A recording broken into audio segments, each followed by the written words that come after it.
Hello, welcome or welcome back. Whatever the case may be, glad you're here. It has been a not great week for me, not gonna lie.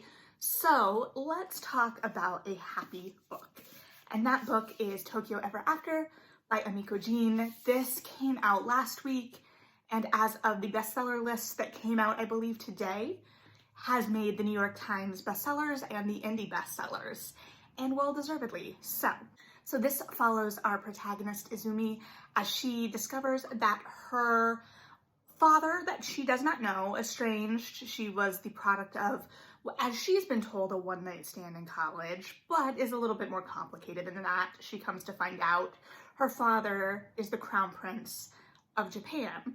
So it has been kind of compared or pitched as a modern Princess Diaries. So when I talk about it in relation to Princess Diaries, it is not me putting any judgment on that or comparing how either works in relation to each other than intertextuality, right? Like, what are the beats of these kinds of narratives that are really compelling and that as a reader I personally enjoy or think may resonate with others that we see here. And I think also I see little echoes of like What a Girl Wants, or even like Chasing Liberty, or that other bodyguard romance movie, both of which were not My Date with the President's Daughter, which was the ultimate first daughter romance movie, which also can bring us full round to All American Girl by Meg Cabot as well. We can really take all roads back to Meg Cabot if we really try. But this follows, like I said, Izumi, and she has a great group of friends back home, which was fun because that was reminiscent. Like, the Princess Diaries books I grew up on. I got them when they first came out, I think for a birthday, and you know, obviously the movies became a big thing. The books are very different than the movies though. And you know, I stayed up on the books all through school to, I believe I've read all of them. And then obviously the recent updates. And one thing that didn't translate in the same way to the screen for that was Mia's group of friends. And so it was really great to see a really great, strong friend group in this and to see some of that banter and back and forth. And I almost would have liked to see them more or get to see them in a school setting because they're all seniors. So they're on the edge of graduation, right? Of having to have their lives figured out. And one of the things that becomes apparent in the narrative is Izumi doesn't feel like she has things as figured out as her friends. She compares herself to the sidekick, which was a really interesting way of looking at it, right? Because it feels like the kind of character we see in these narratives. The girls that get overlooked and become the princess. That's kind of the appeal, right? So then there's that extra layer of her searching for her, you know, past, both in terms of her family and her culture. And there's a whole lot obviously going on with that. But the whole thing stems from this friend group because she's, you know, snooping with her best friend basically in her mom's room and discovers this letter that leads her to her father. And the other big kind of selling point of this book is the bodyguard romance, which, yeah, we have an attractive man who is often in a suit because he is a bodyguard. And yeah, there's something appealing about that. And it, you know, because a bodyguard romance is a popular trope in and of itself. And then we get a little bit of hate to love because there is some tension between the two at first, which of course we could also analyze of whether that's because there's an immediate attraction or not. But that dynamic, obviously, I enjoy. There is a bit where he is in the room while she's at an event and she describes him as lurking on the periphery like a Gothic painting, and I love that description so dang much. It gets the voice of what I as a reader want from these kinds of narratives right. It's light and it's quippy and it's fun and it reads very easily. It's the perfect kind of book that you want to slip into your bag for the beach. So I think the timing of the release is perfect. There were times where I did start to question if the quippiness was reading too young or was kind of holding us back from getting to know Izumi, like, and her emotional heart. And sometimes it felt like it kept her from being vulnerable or deep because we were kind of hiding behind this quick-wittedness in the tone and the writing style. And I would have liked to see a little bit more sometimes, because sometimes some of the dialogue didn't always ring true, especially between like our love interests, Izumi and Akio, because I don't know, there was just like, they had this really great tension at first, and that dynamic and their verbal sparring fit so well with the tone. And then when we had to shift them out of it, I don't know that they got enough time getting to know each other as people. It felt a little too quick. And I think that was because so much of the narrative was pushed by what we needed to be doing in terms of the plot, but also the plot kind of was building to these big moments that felt uneven to me at times. And this sounds like I'm being very, very critical in a way that, like, no, I really, really enjoyed this book, but these are the things that kind of drew me out a little bit. So the book starts off with this gossip column that is flashed forward in the narrative a bit, which I thought was really, really smart, right? Because then as readers, we are anticipating this moment that almost kind of harkens to like the cake incident in Red, White, and Royal Blue. So we know that there's something coming, and that keeps the dramatic tension up as Izumi kind of figures out her new world and sees her new world, which is still pretty contained.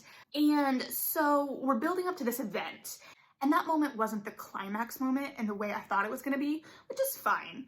But after that, it wasn't totally clear what exactly we were building toward, so that a lot of the third act shifts felt a little bit like we were walking on a wobbly bridge, in that, like, where are we placing our feet?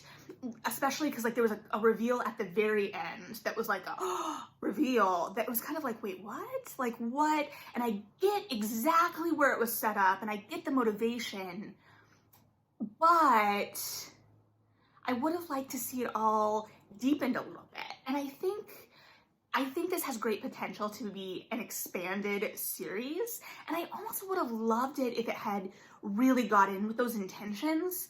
And I think that is more a market thing than an author thing, right? Like, you're gonna write a contained book because right now the market may be more, one-offs, or you're not gonna be guaranteed a series in the same way. But I think this lends itself to a full series, almost Princess Diaries style, because there's so much to do and so many places to go. You're expanding this character's entire world. And so here we get little peeks into it, and we see her kind of coming out of her shell a little bit, but we almost have to rush it in a way, because she's, experiencing the palace life very contained. And we get peeks of the larger picture of this Japan, which, in my mind, this Princess Diaries, the American Royals, alternate history universe, which I still haven't finished, and the Alyssa Cole books kind of all can exist on the same plane. And if we could get an expanded universe Royal series in the same way that we have like a Marvel Cinematic Universe, I wouldn't be mad about it. And the moments I think that stood out the most to me were in relation to her family. So, like, when she was getting to know her dad and all of the different ways her dad got to surprise me as a reader, I think that we were set up to expect him reacting in one way or to expect a certain thing, and then we got to be surprised when it was something different, and that was a real joy. The same for her grandparents. We only got a little peek of the Emperor and the Empress, but they were a real delight when we did get to see them. And we got to see the sensibility of them as servants of the people, which was really nice. And then, of course, there was, She had some tension with her cousins, and then another cousin that she hit it off with very quickly, and all of that was fun. Now those family dynamics, a little bit opulent, a little bit over the top. So there's a whole lot going on there, and I would love to see all of that expanded if we get more. So I went in expecting the romance to be the thing that I cared about, right? And I don't think the romance is bad by any means. I think the romance is going to appeal to a lot of people. I think it's going to be great for people who like The Princess Diaries or who like things like Anna and the French Kiss. But it also, at times, had little moments of dialogue that just felt a little too stilted, a little too, like, overly effusive for the moment we were in. And there were other moments in this where the dialogue kind of, like, made me do, like a back up. I don't know what that was either. Like, the girls compare Izumi's father when they first see a picture of him to George Clooney. And I was like, is that still a thing that people reference? Because I feel like even when I was a teen, we knew that people were attracted to George Clooney, but I don't know that we were as teens throwing him around as a reference of someone who was attractive, which makes sense because it was, you know, not age appropriate. I'm not saying it didn't happen. I'm just saying that wasn't like where we went. So now I'm just like, is that? There were times like that I was just like, wait a minute though. Is this? And I'm not around teens regularly anymore. I am not hip or with it, as evidenced by the entirety of that phrase. So I really think the awkwardness and the kind of fish out of water-ness to the tone of this will really appeal and would have really appealed to me as a teen reader for sure. There are some sparkling moments, right? Like I said, the Gothic painting moment, and then there's a moment where she talks about how her friend would rather hold vomit in her hands than interact with her mom's new boyfriend. And like, those are the moments that I'm just like, yeah, that, perfect. And then there's the other moments where I'm like, is that reference dated? I guess I don't know. And it could not be dated. Let me know. Let me know, because it set me into kind of a spiral where I was like, wait a minute. So that got kind of jumbled really quickly, didn't it? So I think all of it goes back to, I would have liked more of all of it, right? Like, I would have liked to see her interact with her family more and get to know her family more. I would have liked to see her get to know Japan more. I would have liked to see her get to know Akio more. I would have liked to see her, you know, spend more time with her lady-in-waiting who became a friend, maybe see them go out and explore. I just wanted to open up this world even wider and get to know it even wider. And I definitely think all of that room has been left for that to happen.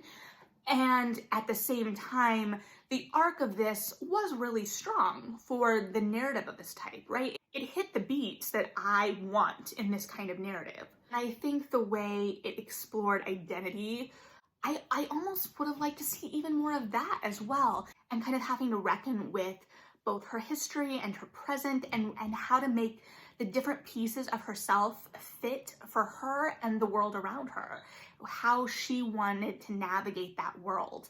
And, you know, she is coming of age, she's 18, and sometimes the tone could feel a little younger, and I think some of those are the moments too where I would have liked to see it really dig into that, because she's at an emotional moment where everything's going to be changing anyway.